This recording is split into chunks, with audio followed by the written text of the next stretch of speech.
Dördüncü TUSİ inkubasiya proqramı uğurla başa vuran 16 startap komandası layihələrini təqdim edib. Vətəndaşlara xidmət və sosial innovasiyalar üzrə Dövlət Agentliyinin İnnovasiyalar Mərkəzi tərəfindən icra olunan Gələcək üçün Bacarıqlar layihəsinin qalibləri müəyyən olunub. Dördüncü TUSİ inkubasiya proqramını uğurla başa vuranlardan biri də Fərid Mürşidlüdür. Gələcək üçün Bacarıqlar layihəsinə qoşulan gənc iştirakçı küçə heyvanlarının qidalanması üçün ağıllı vending sistemi hazırlayıb. MIO layihəmizdir. Bu pişiklər üçünkü ağıllı vending sistemidir. Hansı ki, küçədə olan pişikləri çox sürətli bir şəkildə vaxt itirmədən yemləməyə kömək edir. Burada gördüyünüz bizim öz dizaynımızdır.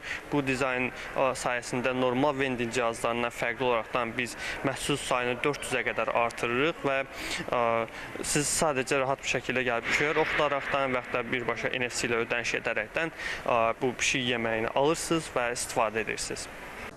Gələcək üçün Bacarıqlar layihəsinə onunla bərabər 16 startap komanda da qoşulub.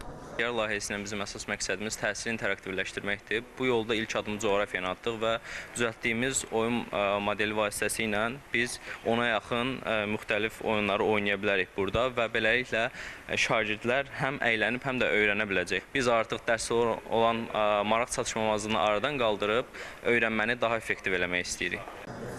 Gələcək üçün Bacarıqlar layihəsinə Bakı Ali Neft Məktəbinin tələbələri hazırladıkları satış məsləhətçilərini əvəz edən tətbiqlərini təqdim etdilər. Sizi SOCAR-ın Bakı Ali Neft Məktəbi ailəsinin tələbələri olaraq xoş gördük. Layihəmiz haqqında qısa məlumat verək. Layihəmiz elektron cihaz mağazalarındakı satıcıları əvəz edir bir növ. WisePick vasitəsilə texniki biliyindən asılı olmayaraq istənilən alıcı büdcəsinə və ehtiyacına uyğun mobil cihazı asanlıqla seçə bilir. Düşünün ki, kiçik bir büdcəniz var və mobil cihaz almaq axtarırsınız. Bu zaman sizin o kiçik büdcənizlə ehtiyacınız qarşılayacaq mobil cihazı sadəcə WisePick seçə bilər. Dördüncü TUSİ inkubasiya proqramı çərçivəsində ən yaxşı 3 layihəyə InnoLand İnkubasiya və Akselerasiya Mərkəzinin rezidenti olmaq imkanı yaradılıb. Çıxış edən 16 startapdan 10-unun xidməti eyni zamanda texnoloji həlləri özündə süni intellekti ehtiva edir. Startaplarımıza gələcəkdə uğurlar arzu edirik və inanırıq ki, onlar öz həlləri ilə, öz məhsulları ilə iqtisadiyyatımıza real töhfələr verəcək. 18 universitet və akademiya ilə layihə çərçivəsində fəaliyyətimizi davam etdirəcəyik. Birinci yer tutan startapı bu il İstanbul Take-Off Summitində Azərbaycan pavilyonunda öz startapını, öz məhsulunu təqdim edəcək.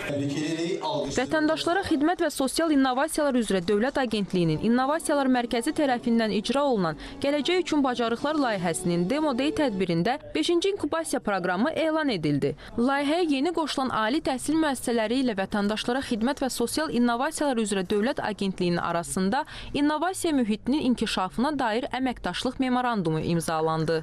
Mihin Hacıyeva, Zahir Zahidoğlu, ASTV Xəbər.